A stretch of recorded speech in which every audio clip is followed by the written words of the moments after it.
رسول اللہ صلی اللہ تعالی علیہ وسلم۔ ایک پیڑھی یا دو پیڑھی کے بعد لوگ جن سے وابستہ ہیں انہیں بھول جاتے ہیں۔ یہ معلوم نہیں کہ پردادا کے والد کا نام کیا تھا۔ جب ہمیں معلوم نہیں تو دنیا کو کیا معلوم ہوگا کہ فلاں کے پردادا کے والد کا کیا نام تھا؟ نہیں معلوم ہوگا۔ لیکن آج حضرت معاذ بن جبل کو کون نہیں جانتا؟ صحابی رسول حضرت سعد بن ابی وقاص کو کون نہیں جانتا؟ حضرت عبد الرحمن بن عوف کو کون نہیں جانتا؟ حضرت عمر فاروق اعظم کو کون نہیں جانتا؟ حضرت صدیق اکبر کو کون نہیں جانتا؟ امیر المومنین حضرت علی کرم اللہ وجہ الکریم کو کون نہیں جانتا؟ آج 1400 سال گزر گئے، 100 سال سے کم وقت کے عرصے میں 3 پیڑھیاں گزر جاتی ہیں، 4 پیڑھیاں پیدا ہو جاتی ہیں، لیکن کئی سو سال گزر جانے کے بعد امیر المومنین اور خلفائے راشدین کو آج بھی زمانے کے ہر ممبر سے یاد کیا جا رہا ہے، اور انہیں یاد کر کے یہ کہا جا رہا ہے کہ انہوں نے جو یہ قربانیاں پیش کی ہیں یہ قربانیوں کا ثمرہ ہے کہ یہ 1400 سال نہیں بلکہ کئی ہزار سال گزر جائیں گے، جب تک قیامت قائم نہ ہوگی ان کے نام لوگوں کے دلوں پر نقش کر دیے جائیں گے۔ ہم مٹ جائیں گے، ہم خاک ہو جائیں گے، مٹی میں مل جائیں گے، پتہ بھی نہیں رہے گا ہمارے وجود کا کہ ہم کہاں تھے اور کہاں ہیں۔ لیکن جس طریقے سے ہمارے آبا و اجداد ان ہستیوں کا ذکر کرتے آ رہے ہیں اور ان کی زبان سے ہم سنتے آ رہے ہیں، اسی طریقے سے ہماری آنے والی نسلیں بھی ان کے اذکار کو سنے گی، اور اس کے بعد بھی یہ بڑی ہستیاں جو گزر گئیں جن کے اذکار، جن کے تعلق سے مصطفیٰ جان رحمت صلی اللہ تعالی علیہ وسلم نے اپنی زبان حق ترجمان سے فرمایا، اس کے بعد بھی کئی ایسے غازیان اسلام اس دنیا میں پیدا ہوئے جن کا نام آج بھی موجود ہے اور بڑی دلیری کے ساتھ لیا جاتا ہے۔ صلاح الدین ایوبی کو جانتے ہیں، سنا ہے آپ نے نام؟ صلاح الدین ایوبی کون تھا؟ صلاح الدین ایوبی وہ تھا جس کے والد عراق کے اندر ایک درویش کے پاس، ایک بہتر علم والے کے پاس علم حاصل کرنے کے لیے جایا کرتے تھے، اپنی محنت اور مشقت سے کما کر اپنے گھر کو چلایا کرتے تھے۔ کوئی بلائے، امیر ہو، رئیس ہو، اپنے وقت کا بادشاہ ہو، کسی سے کوئی لینا دینا نہیں، کسی سے کوئی سروکار نہیں، فقط کس بنیاد پر؟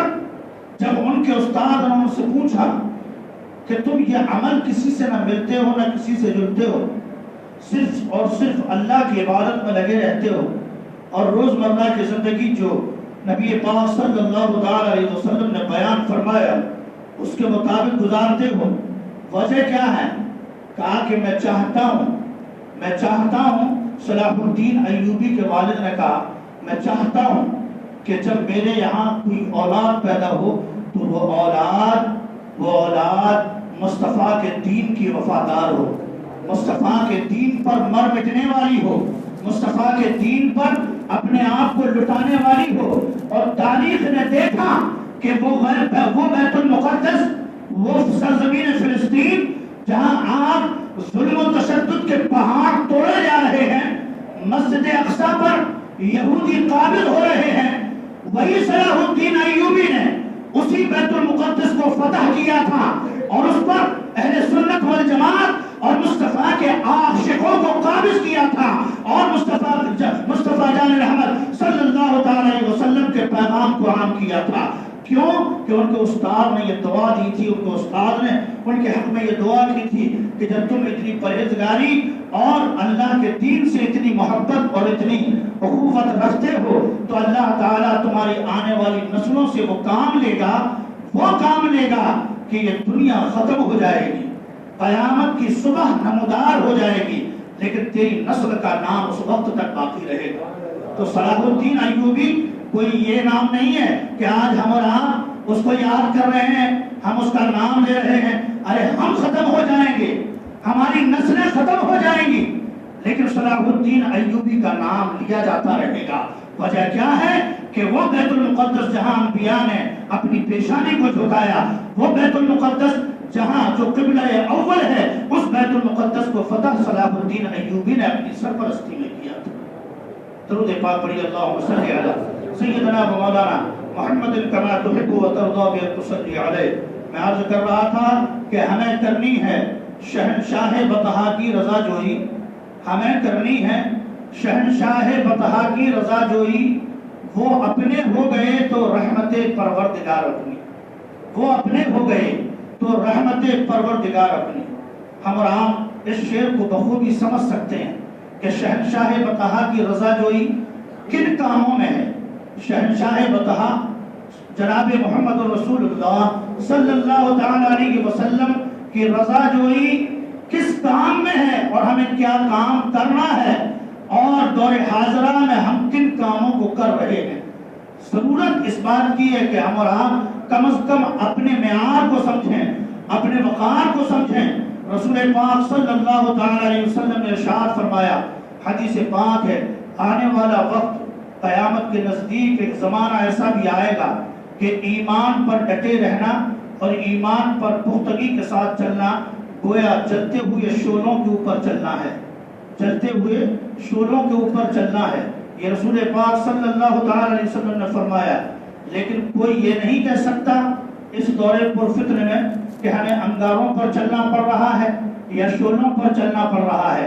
ہم اور آپ غور تو کریں، ہماری جو آنے والی نسلیں ہیں وہ ہماری بزدلی کو جب دیکھیں گے، ہمارے کارِ عمل کو جب دیکھیں گے کہ ہمارے والد یہ کیا کرتے تھے، تو ظاہر سی بات ہے کہ اولاد کو سکھانے کی ضرورت نہیں پڑتی ہے۔ والدین اس کی درسگاہ ہوتے ہیں، ماں باپ اس کا اسکول ہوتے ہیں۔ جو وہ اپنے والدین کو کرتے ہوئے دیکھتا ہے، آگے بتانے کی ضرورت نہیں پڑتی، بچہ خود بخود سیکھ جاتا ہے۔ آج اسلام سے ہماری محبت کا یہ عالم ہے، نمازوں سے ہماری محبت کا یہ عالم ہے، مسجدوں سے ہماری محبت کا یہ عالم ہے کہ اذان 5 وقت پکاری جاتی ہے، اذان کی آواز ہمارے کانوں سے ٹکراتی ہے اور ہم بغل میں مسجد ہوتی ہے، اس کے بعد ہم مسجد میں جانے کی جسارت نہیں کرتے، ہمارے قدم مسجد کی طرف رواں دواں نہیں ہوتے، اور اس کے بعد جب کبھی بات آتی ہے تو ہم کیا کہتے ہیں کہ ہم فلسطین کے لیے اپنی جان دے دیں گے، ہم فلسطین کے لیے سب کچھ قربان کر دیں گے۔ آپ یہ بتائیے کہ آپ کا یہ کہنا کس حد تک صحیح ہے؟ کیا آپ کا یہ کہنا حقیقت پر ہے، مبنی ہے؟ نہیں ہے، میں اس بات کو نہیں مانتا۔ اگر آپ ان سے محبت رکھتے ہیں، آپ بیت المقدس سے محبت رکھتے ہیں، اور ہم اور آپ یہ چاہتے ہیں کہ اللہ اسے آزادی نصیب فرمائے اور وہاں کے مجاہدوں کی حفاظت فرمائے اور انہیں طاقت عطا فرمائے، حوصلہ عطا فرمائے، تو کم از کم ہم اور کوئی سپورٹ اور مدد نہیں کر سکتے، بلکہ ہم اپنی پیشانی کو رب کی بارگاہ میں جھکا کر اس رب سے کہہ سکتے ہیں، اے اللہ تیرے دین کے لیے ہم وہ نہیں کر سکتے جو وہ لوگ کر رہے ہیں، لیکن جو لوگ کر رہے ہیں ان کی حمایت میں ہم تیری بارگاہ میں ہاتھ اٹھاتے ہیں، اے اللہ ان کی حفاظت فرما۔ یقین جانو جب ہم اپنی مسجدوں کو آباد کریں گے اور اپنی مسجدوں کو اپنی پیشانی سے سجائیں گے، پھر رب کی بارگاہ میں دعا کریں گے، اللہ دعا قبول فرمائے گا۔ اور ہم یہ سوچیں کہ یہاں سے نکلیں، باہر جائیں اور بات کریں، نیوز میں سنا، سوشل میڈیا کے ذریعے سنا کہ وہاں یہ ہو گیا، بڑا دکھ ہو رہا ہے۔ ارے کیا کر لیں، کیا کرو گے؟ کر بھی تو کچھ نہیں سکتے، کچھ بھی نہیں کر سکتے۔ اگر کہہ بھی دیا جائے گا کہ جاؤ آزادی ہے، تب بھی نہیں۔ تب اللہ کے نبی نے یہ بھی فرمایا، سنیے یہ بھی حدیث پاک ہے، ایک وقت آئے گا کہ آج انسان مال اور اولاد سے محبت کرے گا، مال اور اولاد سے محبت کرے گا۔ آج یہ وہی دور ہے، اور جو انگاروں پر چلنے والی بات ہے نا، وہ دور جن کے سامنے آئے گا، اللہ تبارک و تعالیٰ ان کے ایمان کی حفاظت فرمائے اور انہیں جذبہ ایمانی عطا فرمائے کہ اپنی ایمان کی حفاظت فرمائے۔ بلکہ یہ ہے یہ دور مال اور اولاد، آج سب چیز پر بھاری ہے، سب کچھ آدمی قربان کرنے کو تیار ہے مال اور اولاد کے اوپر۔ اللہ کے حبیب نے فرما دیا کہ وہ وقت آئے گا کہ سب سے زیادہ اگر بندے کو محبت ہوگی تو وہ دولت سے اور اولاد سے محبت ہوگی، اور یہ وہی دور ہے۔ تو خدا را محبت کریں، اولاد محبت کرنے والی چیز ہے، لیکن میں نے کئی مرتبہ بیان کیا کہ یہی اولاد کی کیا بات کرتے ہیں آپ؟ مفہوم تو میں نے یہ پڑھا کہ جب ہمارے جسم کے اعضاء ہمارے خلاف خود گواہی دینے لگیں گے، ہمارے خلاف ہمارے جسم کے اعضاء رب کے حضور کہنے لگیں گے، یہ ہاتھ کہے گا اللہ میں نے گناہ کرنے کے لیے نہیں کہا تھا، اب میں اس کے جسم سے منسلک تھا، اس کے جسم سے لگا ہوا تھا، اس نے جو کہا میں نے کیا، میری رضا نہیں تھی۔